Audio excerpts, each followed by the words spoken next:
What we do here is go back.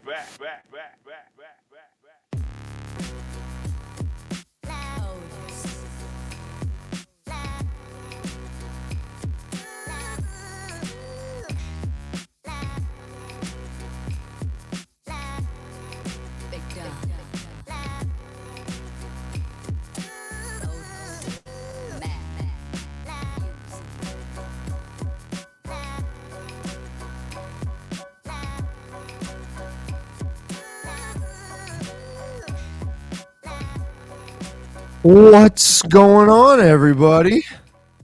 Welcome to Nailed It. I'm your host, Caleb Nail. Today is August 6th, 2025. It's Wednesday, hump day. Hey, we got a lot to talk about, and I don't have a charger, so I got to talk fast. Forgot my charger at work. Dang it, Caleb. Today we're going to start in a new book in the Bible. Now, we finished the book of James. I thought it was very powerful, and I wasn't sure where I wanted to go next. I was praying about it. We had wine and worship at Givoli Winery the first Tuesday of every month, which was yesterday. And Rick Jimenez, the pastor of Rivergate, shared a message, an encouraging word, and it was epic. It was awesome. I loved it. But he said something is his primary focus. Excuse me, I feel a sneeze coming. Oh yeah. There they are. And oh yeah, right after I hit record. So if you're new here, this happens every morning. It's a shame, but it's just part of life in the valley with allergies. His message was about seeking Jesus in his face. Jeez Louise. Taking off the veil. And that picture of marriage is we stand face to face. You stand face to face, the bride and groom, and you take off the veil to see the bride, and we are taking off our veil to see Jesus. And he used examples of Bible studies and people who use the Bible as behavior modification. And behavior modification is not what the Bible is about. Behavior modification happens when we get to know Jesus, have a relationship with Jesus. So anyways, I thought, you know what? We got to talk about Jesus on here. So we're going to start in Matthew chapter 1. We're going to read all about Jesus. Oh, man. No charger, sneezing galore. Okay, let's get started. I'm not going to read the genealogy of Jesus. However, I do think it's very important, and I'll read the end of it. It says there were 14 generations in all, from Abraham to David, 14 from David to the exile to Babylon, and 14 from the exile to the Messiah.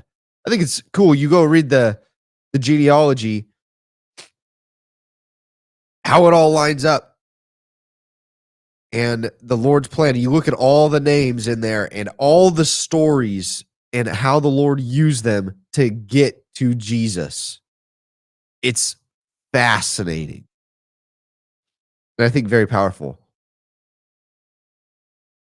And I think, people forget that how there were bad people in that genealogy, but the Lord used them. Bad people did bad things, and but they had a good heart, and they changed their ways, and the Lord used them. They're in the Bible now, listed in the genealogy, straight to the Messiah. Anyways, we're going to pick up in verse 18. I know most of you read this on Christmas, but this is more than a Christmas story. This is very powerful in how an example of trusting the Lord. And I like to insert myself into the story and see what I would do, what I would have done. So we're in Matthew chapter 1, verse 18. This is how the birth of Jesus the Messiah came about. His mother Mary was pledged to be married to Joseph. But before they came together, she was found to be pregnant through the Holy Spirit. This is Matthew's interpretation of this story.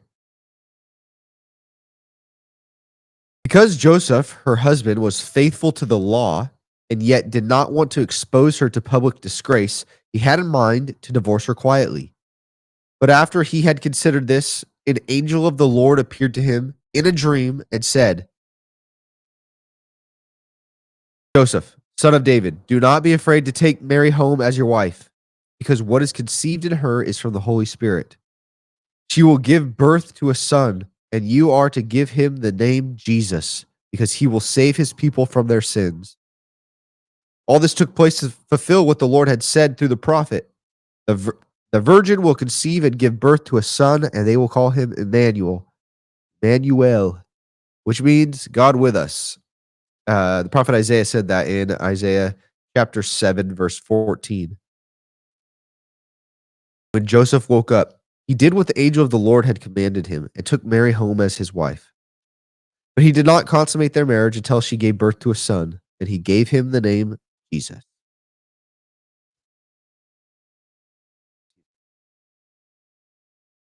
Isn't that cool? I think that's very cool. I think it's powerful to just the story of Joseph. Like I said, I insert myself. If my wife came to me, she's pregnant. She tells me that, yeah, I'm thinking about divorce. You're pregnant. What is going on here? And then to have faith when the Holy Spirit comes to you and an angel comes to you and tells you that it's from the Lord, and to have faith that it is and trust in the or to even know about he's a Jew, so he very much knew. But to know everything that was going to happen that was leading up to the Messiah, and then to find out that you're the chosen couple to raise the Messiah, that's a whole nother conversation. But the fact that he stayed with Mary and raised a son that's not his, and it is his, but it wasn't his. I mean, I think it's really cool just to see the faith that these people have in the Lord and their willingness to serve him. And this is this would be very hard to do, especially at that time, to do. And I can't, it's so how much easier should it be for me to serve the Lord and trust him? I mean, 'cause we're not stoning people here. But, right? So I just insert yourself into this story. Where are you in this story?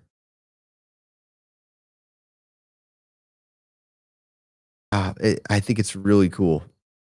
And then the other thing is, when these angels show up or the Lord shows up, they always say, "Do not be afraid." And you know how many times it says, "Do not fear," and this is not with this story, but it says, "Do not fear, do not be afraid" in the Bible 365 times. Coincidence? I think not. I know different calendars and all this stuff. Whatever you could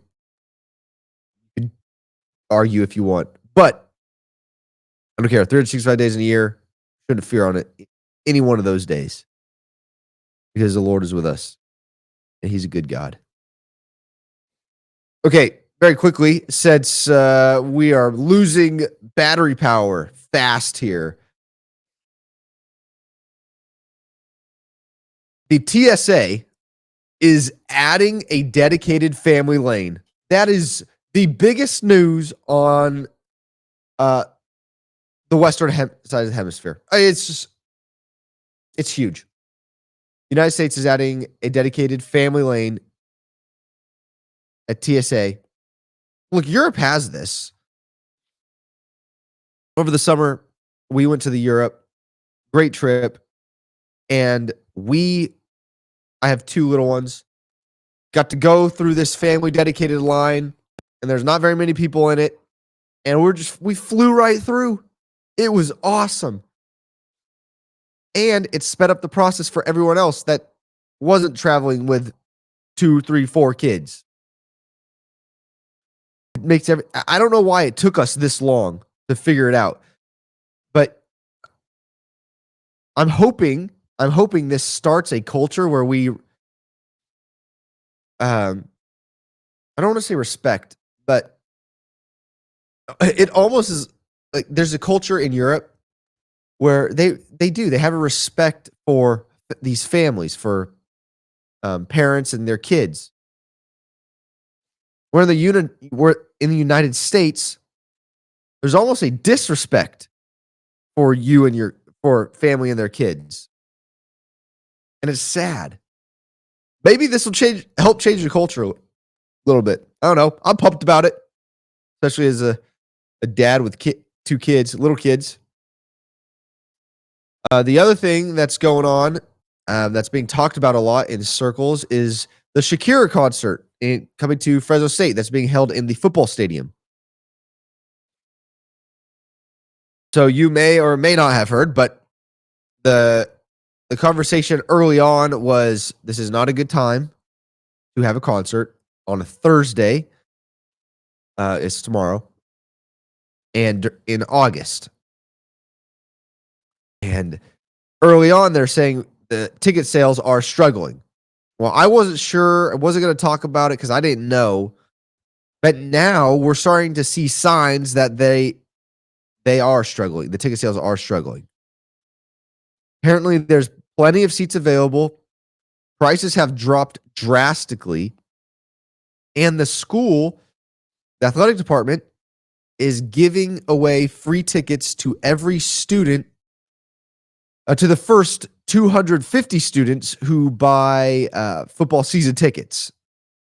So they're trying to get this thing packed out so it looks good so that they can do this again, book more concerts, I'm sure.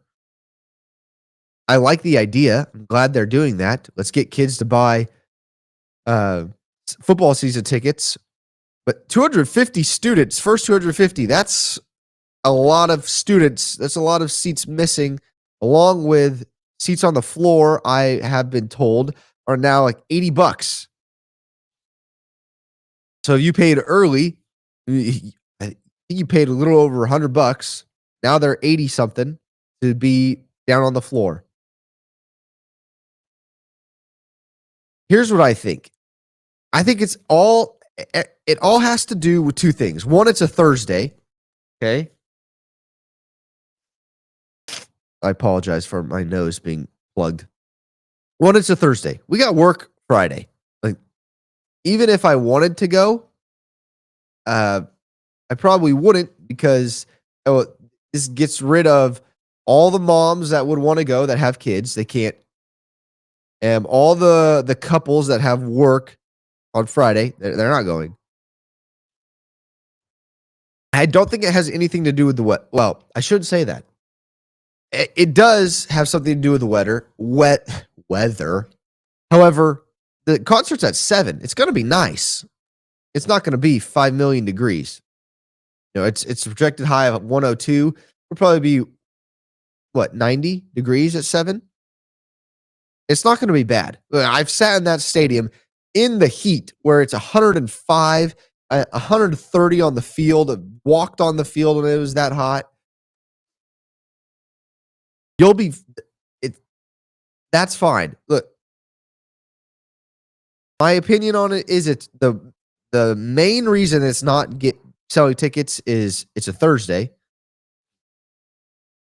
Also, Shakira she's a big name, but I don't think she's a big name here. I was talking to my wife about it yesterday. What Shakira's like 50 something. So you have a certain demographic that you're certain age group that you're aiming at. Well, that age, those fans are the people with young families right now. And I just don't know if they're and the people with young families, their kids aren't listening to Shakira. Right? That's why you get a Forrest Frank, someone who's popular that the kids listen to and the family, the parents enjoy. Okay, maybe that changes a little bit. I even think someone older than Shakira, you're going to get the older crowd, and that is a committed concert goer crowd. But the millennial crowd and the young Gen Xers, I don't think are one, a concert goer crowd, and two, they have young families. And it's a recipe for not selling a lot of tickets. And I think that's what has happened. I hope it's more successful than we're hearing because I'd like to see multiple avenues generated to make money for the athletic department. And I think Classy's doing his best, and I think he's actually doing a good job. We've seen him everywhere, and he's had more avenues created than ever before. He also has something they opened up. They're going to give you the opportunity to host your fantasy football draft in a suite in the football stadium, which I think is great. It's $1,000 for 3.5 hours. You get Buffalo Wild Wings. You get a pregame field pass and in-game recognition for the winner. I think they should do something for the last placer as well. You get a draft board, league photo on the field. Drinks and snacks are provided. Alcohol is not provided, but you could bring your own. I think that's pretty good. I like that. And it's $1,000 for 3 hours. So what? It's $80 for a 14-team league. Throw in a $20 buy-in. It's $100 for your fantasy football league. So they started that. They're trying out the Shakira deal. Want to do concerts. I hope it's successful. It doesn't seem like it's going to be that successful, or it doesn't seem like it's going the way they had planned, which is unfortunate, but we'll see. If you're going, reach out to me after the concert. Let me know how it was. And I want to hear about how many people were there. I also want to hear about the weather, what that was like. And I want to hear about the show. How was the show? How was the setup? All right, coaches poll. The college football preseason coaches poll was released, and you've heard me say it on this show before. Preseason polls should not mean anything. It should be only for entertainment purposes. That's it. I think I need to carry a bag or a big thing of Kleenex boxes out here because this sweatshirt is going straight in the wash. Sorry, everyone. Okay, coaches poll, though. Basically, what these polls do is they give teams a head start. Okay, that's it. In my opinion, that's what they do. There should be no poll whatsoever, just media personality polls. That's it. So we can have the Josh Pate poll, the Caleb Nail poll. That's it. We can talk about it and people can tear them apart. But number one, let's do the top 5 here. Number 1, Texas, 2, Ohio State. Pause. First game of week 1, first game of both of those teams, or both of those teams is against the other team. Number 1 versus number 2 in week 1. Texas versus Ohio State. First time we're ever getting that. 3, Penn State, 4, Georgia, 5, Notre Dame. I don't have any problem. Actually, I do have a problem. I believe Clemson should be top 5. They have a returning quarterback. They have a D line that's going to be terrifying. They have very good wide receivers across the board. The defense is going to be good. I think Clemson, with what they have returning, deserves to be in the top 5. I don't know what I'm getting from Georgia. Georgia always reloads, so I know they're going to be good. But Gunnar Stockton, what are we getting with him? I don't know. From what I've seen, I can't put Georgia in the top 5 with Gunnar Stockton at quarterback. Same with Notre Dame. What are we going to get from them? From right now, Carr. His last name is Carr, and if you're from Fresno, if you have the last name Carr, you're a pretty good quarterback. But I don't know about. I've never seen him play. And the guy that was the backup last year transferred to Syracuse. So, do both of those teams have a good team? Yes. They have good pieces elsewhere? Yes. But the quarterback situation has me questioning why they would be above Clemson. I would put Cade Klubnik, who's been there, who's been successful, and they have very good players across the board at Clemson. I would put them at 4. Bump Georgia and Notre Dame down 5 and 6. So Clemson 6, Oregon 7, Alabama 8, LSU 9, Miami 10.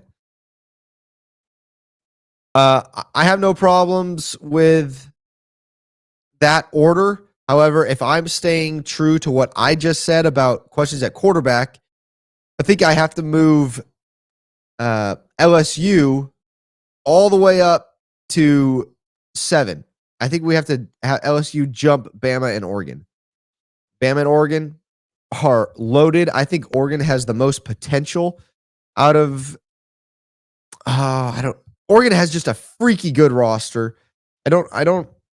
I should say potential because LSU and Bama, they of course have very high potential as well. But Nussmeier is at LSU. They got a couple guys returning that are very good. And they're all returning because they want to win a national championship. LSU should be higher than Oregon. Bama, too many questions. Miami at 10, I'm fine with. And I saw a stat that was pretty interesting. Do I think Carson Beck, and it was about Carson Beck, do I think Carson Beck is overrated? Yes, I do. Do I think he's going to struggle in Miami? I don't think he'll struggle, but I don't think he's going to have the success that he would have had if he was at Georgia. Because it's Georgia. You got pieces around you. And Miami lost a lot of weapons. They picked some up, yes, but they lost a lot of good ones. But if you take Carson Beck's passing yards last year, it puts him like top 5 in the history of Miami football. So if he just does what he did last year, it was a good season for him, but for Georgia's standards, it wasn't that great. It's a top 5 season at Miami. Does that win you the ACC? I don't know. But I think I still would leave Miami at 10. All right, just outside the top 10, 11 through 15, Arizona State, Illinois, South Carolina, Michigan 14, Ole Miss 15. Look, I think Michigan gets the biggest head start here with this coaches poll. So Michigan is being ranked in the top 15. I don't like that. Bryce Underwood is a freshman. He's a true freshman. He's going to be your starting quarterback. Super athletic, big build, great body. But never played college ball before. And they were down last. They didn't have a good season last year. So are they deserving of a top 15? Not from what I saw last year. And you're telling me that they have an experienced quarterback in Mikey Keene. LOL. I like South Carolina a lot. I think Lenore Sellers is we saw them at the end of the season last year. Turn it on. And then Arizona State and Illinois return a lot, have a lot of good weapons. They're properly rated. Ole Miss, don't know much about them. New quarterback, we'll see. I think Michigan and Ole Miss might be the most overrated and overhyped teams in the coaches poll right now. I won't go through the rest. You guys can look that up for yourself. But Boise State is ranked the one G5 school in there. They're ranked 25. all these other polls, I have not seen a G5 school ranked, so I'm happy the coaches did that. Feel like they're just throwing the G5 a bone or the G6, whatever. But I hope Boise could take advantage of that until they play Fresno, and Fresno can take advantage of playing a ranked school. And then you have BYU also ranked at 23, even after they lost Retzlaff, their quarterback. Are they a little overrated right now? I think so. And then, of course, you have the annual overhyped Texas A&M. There's Texas teams, Texas A&M and the Cowboys. There's your coaches poll. I don't. There's a couple things I would fix on it. What would you guys fix on it? You guys let me know in the comments. What would you fix about this coaches poll? I think there's something to be said about the top three, Texas, Ohio State, Penn State. You could move those around. And because Drew Aller is returning and everything that's on the Penn State roster right now, there's an argument for Penn State to be number one preseason. Ohio State and Texas are introducing new quarterbacks. I mean, Arch played, and we saw him. They also lost some weapons there and some pieces. So what does that look like? But they are very good still. So, but I think with what Penn State has returning, you put them at one, or there's an argument there. Okay, and then out of all the teams, there are 5 that are projected to be favored in every regular season game they play. That is Clemson. They're good. I think they should run the the ACC. Georgia, which is surprising to me. Ohio State. It's not that surprising to me because Michigan's not very good, in my opinion. Arizona State. I think Arizona State is most likely the first team to lose. Then there's also Notre Dame. So Arizona, I think, Arizona State loses at least one in a competitive Big 12 where there's tons of very good quarterbacks. I think UGA, Notre Dame, and Ohio State both could lose games. I'm most confident in Clemson out of this group. Ooh, battery. Get moved. So Clemson, Georgia, Ohio State, Arizona State, Notre Dame are projected to be favored in every regular season game they play this fall. I think all of them except Clemson, or I'm most confident in Clemson in going undefeated in the regular season. The other schools, I think, could lose one. Some other big news in the sports world, the NCAA basketball tournament, March Madness, they will not be expanding the tournament. So there's 68 teams right now. I think it's perfect. It does not need to be touched. But everybody is looking at the college football playoff, watching it expand, seeing all the money being made. March Madness is already the biggest moneymaker around. Every sports fanatic loves college basketball NCAA tournament, and they tune in. But they want to expand to 72 or 76 teams. They said that the committee will continue conversations on whether to recommend expanding to 72 or 76 teams in advance of the 2027 championship. Please stop. It's from every college basketball fan. Stop. Don't touch it. It's perfect the way it is. And I had a conversation with a friend who rightfully so, questioned me. I was like, hey, Caleb, you want to expand the college football playoff, but you don't want to expand college basketball. What the heck? What's going on? Why don't you let the college football playoff go get theirs and their money? Because it's set up wrong. Okay, the thing with March Madness is that you get an automatic qualifier from every single conference. Right? Now, I think what they did with with March Madness a few years ago by and NIT, what they did with the NIT is wrong. So you have the regular conference championship, right? that champion does not get an automatic bid into the tournament for basketball. You have to go play in the tournament, right? Your conference tournament. So, for example, the Mountain West, you just play Mountain West schools, and the winner of that tournament gets the automatic bid. So you could win the regular season and not get in. Well, if you don't get in, you don't win your conference tournament, the NIT would take you. Well, they're not doing that anymore because they want the best teams in. I don't like that. But the NCAA tournament, I love how there's automatic qualifiers for every conference. College football does not have that. And we're also seeing like now the Power Four, or what do we call them now? I don't know, the A4, something like that. Anyways, they now have more voting power. And so it's crazy what's going on here. It is a completely different league now. They are slowly separating themselves. The writing is on the wall. The rest of the schools should separate and start something new right now. Get the hype behind them rather than these bigger schools. I mean, eventually they would leave and then the big schools would do their own thing and use all their money. But with all the schools that could leave those 2, 3, 4 conferences, they could combine their money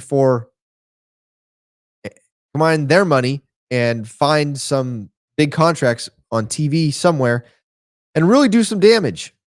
So football is going to destroy college athletics. It's going to change drastically. And if they expand, I don't think expanding the college basketball tournament is going to do that. It will water down the competition a little bit. No, I don't think so, because basketball, it's one and done.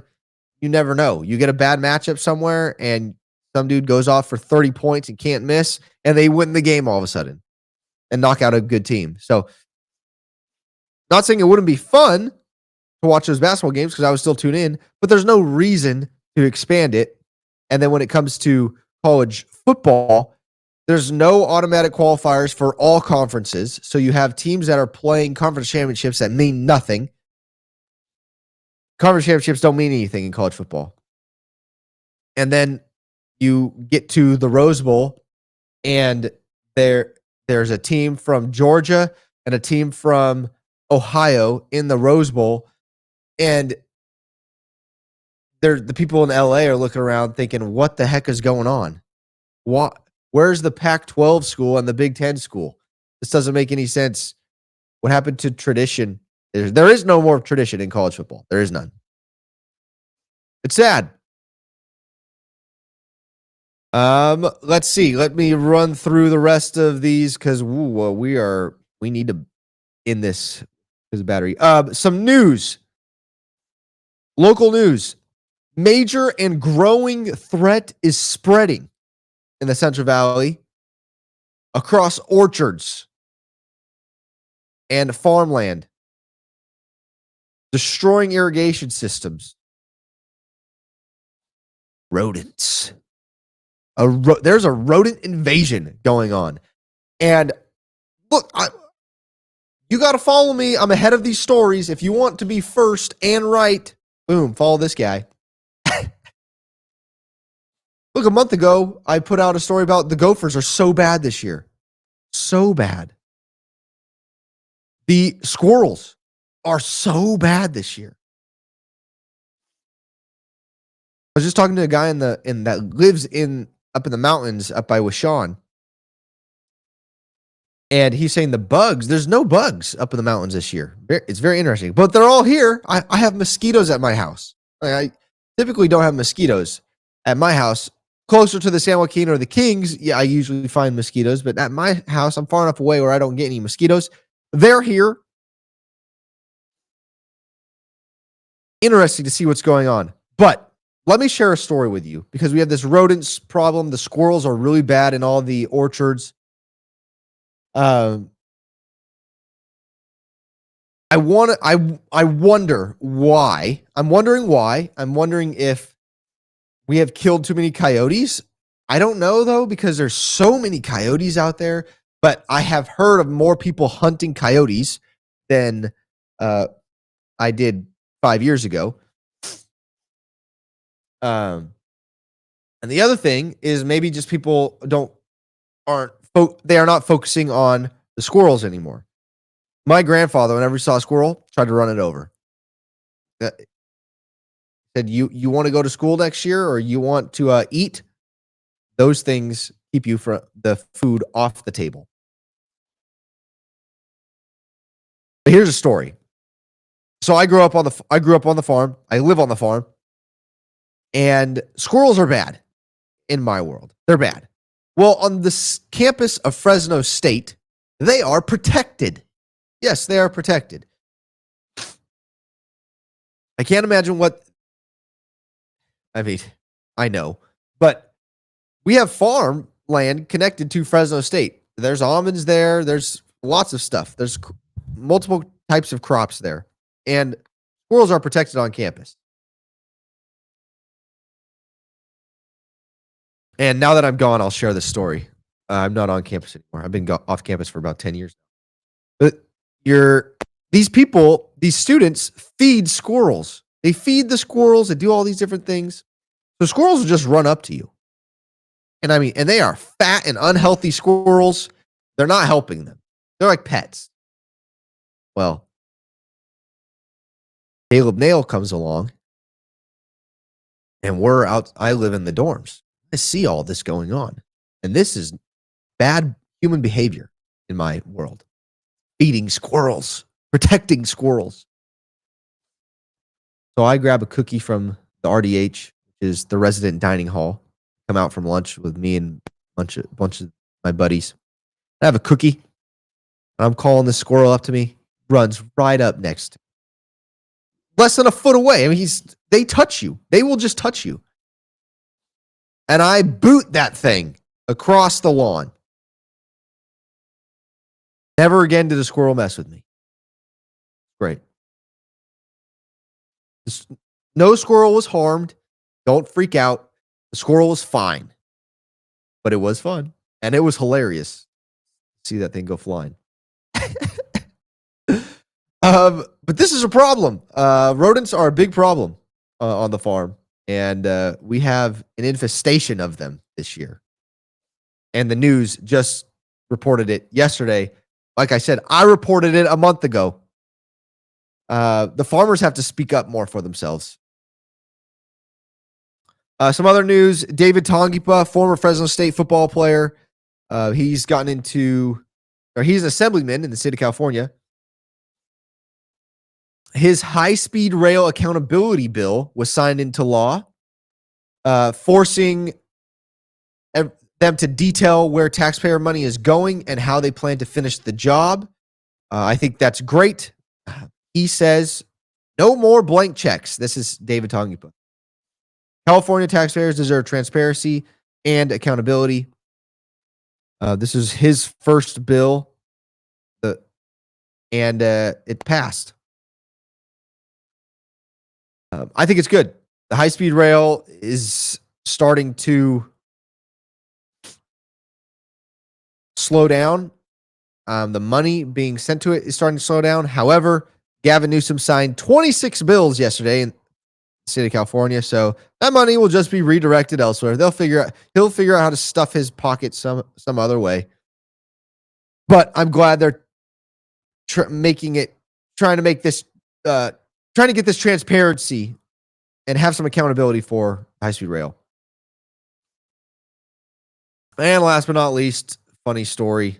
Not funny story, but some news.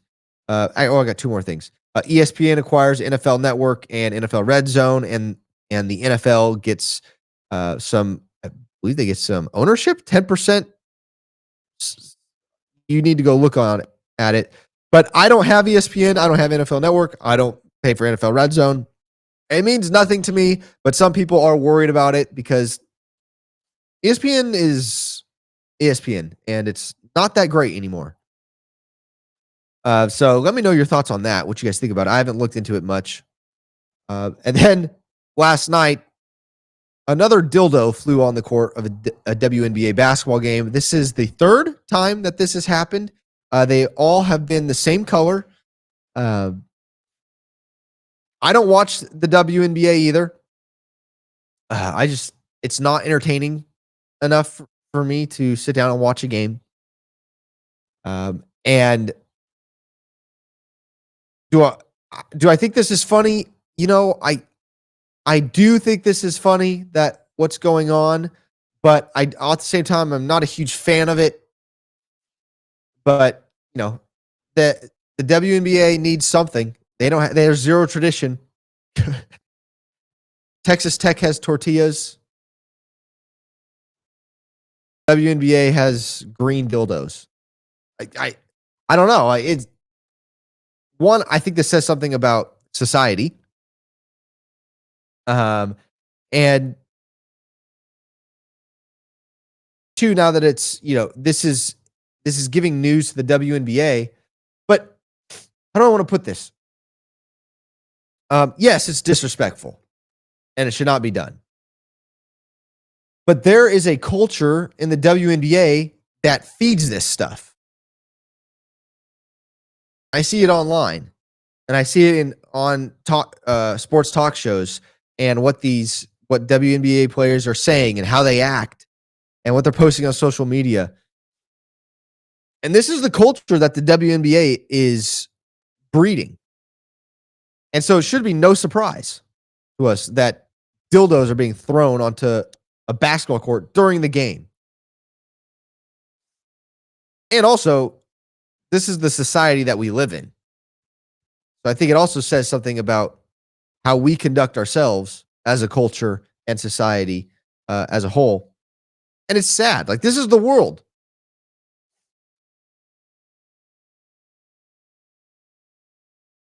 So, do I think it's funny? Yes, I do think it's funny.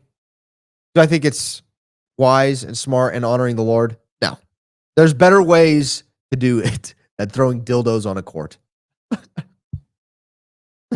All right. 12% battery. We made it. All right, we're going through the book of Matthew. So I pray you guys get through hump day. Look, every day is great. We be in awe of the Lord and what he's in his creation and the people that he has created in his image that we get to love. Remember to seek Jesus in his face, not his hand, and you will be changed. And then, hey, tell a coworker today about Jesus. That's what I'm going to do today. I'm going to tell some coworkers about Jesus. All right. You guys. Peace.